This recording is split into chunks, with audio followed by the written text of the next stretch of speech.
Assalamualaikum warahmatullahi wabarakatuh. Selamat pagi semuanya. Kepada yang terhormat Ibu Wahyu Eka Prasetya Ningtyas MPD serta rekan-rekan Y2A. Semoga di pagi hari ini kita selalu dalam lindungan Allah Subhanahu wa taala dan juga diberi kebahagiaan serta kesehatan. Amin ya Allah ya rabbal alamin. Sebelumnya perkenalkan dulu, saya Rati Wulandari. Di sini saya bertugas sebagai moderator perwakilan dari kelompok 1 yang akan membahas mengenai materi teori-teori pembelajaran. Untuk itu, izinkan saya memperkenalkan rekan-rekan dari kelompok 1. Yang pertama ada Intan Permatasari, kemudian Lutfia Utami Hamzah, Muhammad Nur Hilaluddin, Muhammad Sofyani, dan Rati Wulandari saya sendiri. Baik, untuk materinya silakan diperhatikan ya teman-teman. Sebelum masuk ke pembahasan mengenai teori-teori pembelajaran, saya ingin sedikit mengulas mengenai kata belajar itu sendiri. Belajar merupakan suatu proses atau upaya yang dilakukan oleh setiap individu untuk mendapatkan perubahan tingkah laku, baik dalam bentuk pengetahuan, keterampilan, sikap, dan nilai positif sebagai suatu pengalaman dari berbagai materi yang telah dipelajari. Dalam dunia pendidikan, belajar merupakan suatu konsep pengetahuan yang banyak dilakukan oleh pendidik. Guru yang berperan sebagai pendidik atau pengajar akan berusaha menyampaikan ilmu pengetahuannya kepada murid-muridnya dengan sungguh-sungguh dan giat. Dalam proses belajar itu terdapat yang namanya teori belajar. Teori belajar adalah suatu langkah-langkah yang dapat membantu guru atau pendidik untuk mendidik dan menyampaikan ilmu pengetahuannya kepada murid-murid atau peserta didik. Namun, ada beberapa guru yang lebih suka mengajar berdasarkan pengalaman saat belajar. Maksudnya, dalam beberapa kasus, terdapat guru yang menemukan cara jitu untuk mendidik dan menyampaikan ilmu pengetahuan kepada murid-muridnya tanpa harus mengetahui terlebih dahulu mengenai teori belajar. Pada dasarnya, teori belajar itu sangatlah banyak, akan tetapi yang sering digunakan oleh beberapa guru atau pendidik terdapat 4 teori pembelajaran.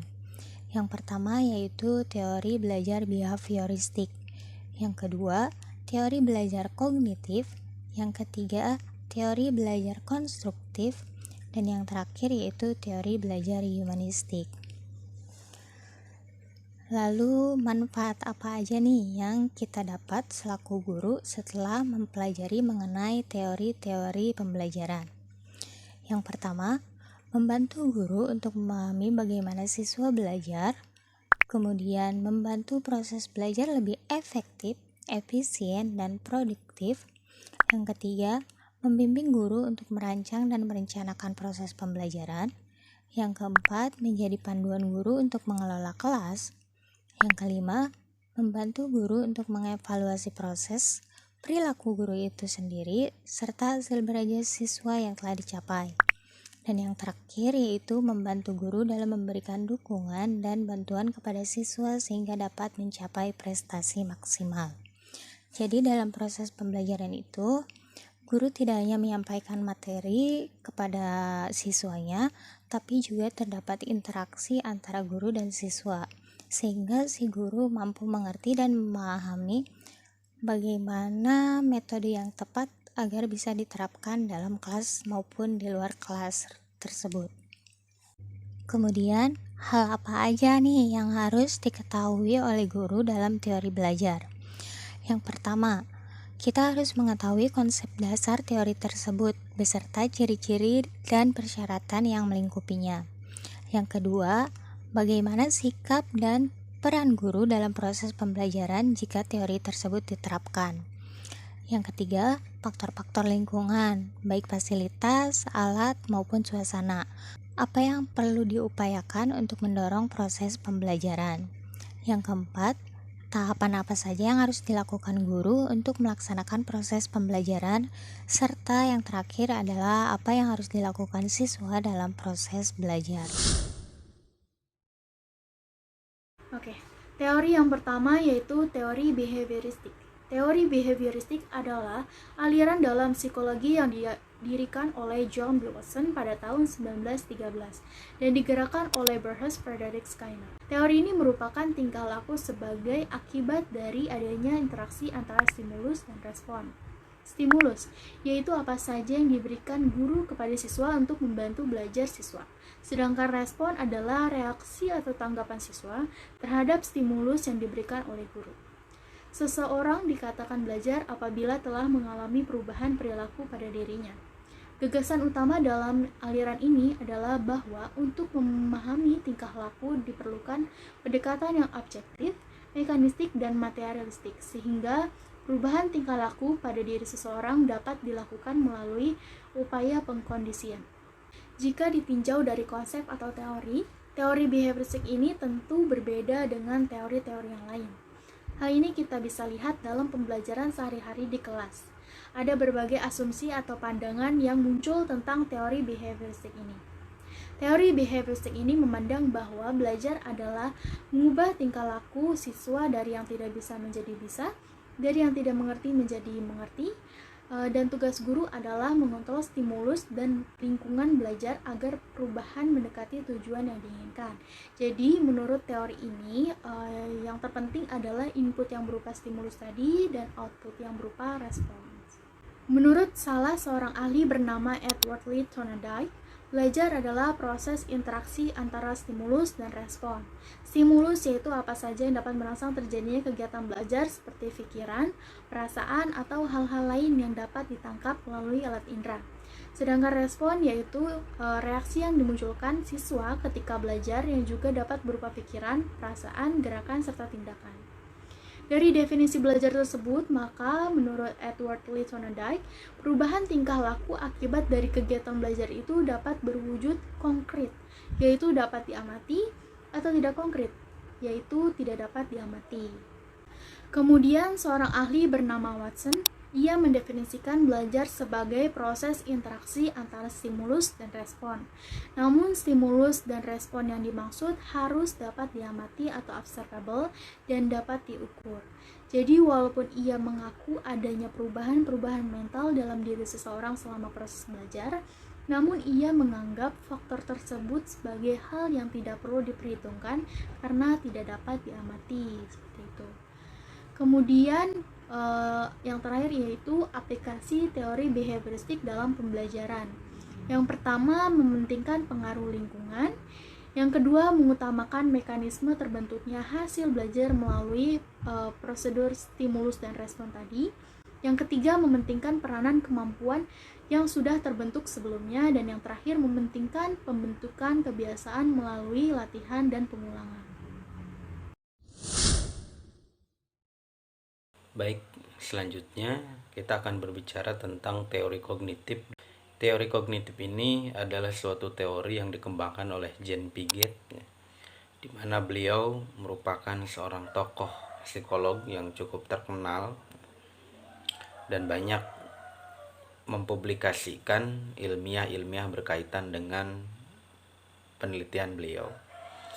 Nah, teori kognitif ini pada prinsipnya adalah suatu teori yang berbicara tentang suatu proses perubahan persepsi dan pemahaman yang dapat diukur dan diamati. Sehingga model ini lebih berorientasi pada studi bagaimana siswa belajar berpikir. Karena memang Piaget sendiri berpendapat bahwa setiap manusia itu memiliki tingkatan berpikir melalui proses yang cukup rumit. Artinya setiap manusia itu memiliki perkembangan berpikir. Nah, karena memang teori kognitif ini berpandangan bahwa dapat diukur dan diamati, sehingga dalam aplikasi pendidikannya kita bisa menemukan seperti di rapot atau laporan perkembangan peserta didik itu biasanya diisi dengan angka, karena memang bisa diukur gitu ya. Yang biasanya adalah lebih berkaitan dengan intelijensi atau kecerdasan anak. Demikian dari saya, selanjutnya akan disampaikan oleh teman saya yang lainnya. Teori humanistik. Teori humanistik adalah proses belajar humanistik yang memusatkan perhatian kepada peserta didik sehingga menitikberatkan kebebasan individu. Teori humanistik juga menekankan kognitif dan afektif yang mempengaruhi proses. Maksud kognitif di sini adalah penguasaan ilmu pengetahuan, sedangkan maksud afektif di sini adalah aspek sikap yang keduanya perlu dikembangkan dalam membangun individu. Menurut Abraham Maslow, teori Maslow didasarkan pada asumsi bahwa di dalam diri individual itu ada dua hal. Yang pertama, suatu usaha yang positif untuk berkembang. Yang kedua, kekuatan untuk melawan atau menolak perkembangan itu, yang terdiri dari aktualisasi diri, kebutuhan penghargaan, kebutuhan sosial, kebutuhan rasa aman dan perlindungan, yang terakhir kebutuhan fisiologis. Selanjutnya, aplikasi terhadap pembelajaran. Dalam teori humanistik, guru bertindak sebagai fasilitator, sehingga di sini guru mempunyai banyak tugas, di antaranya 1. Memberi perhatian dan motivasi agar peserta didik semangat dalam belajar dan merasa nyaman di dalam kelasnya. Yang kedua, membantu untuk memperoleh dan memperjelas tujuan-tujuan perorangan di dalam kelas dan juga tujuan-tujuan kelompok yang bersifat umum. Yang ketiga, memahami karakteristik siswa. Jadi seorang guru itu wajib memahami karakter seorang murid agar kita bisa mengetahui bagaimana cara dia mengikuti pembelajaran secara baik.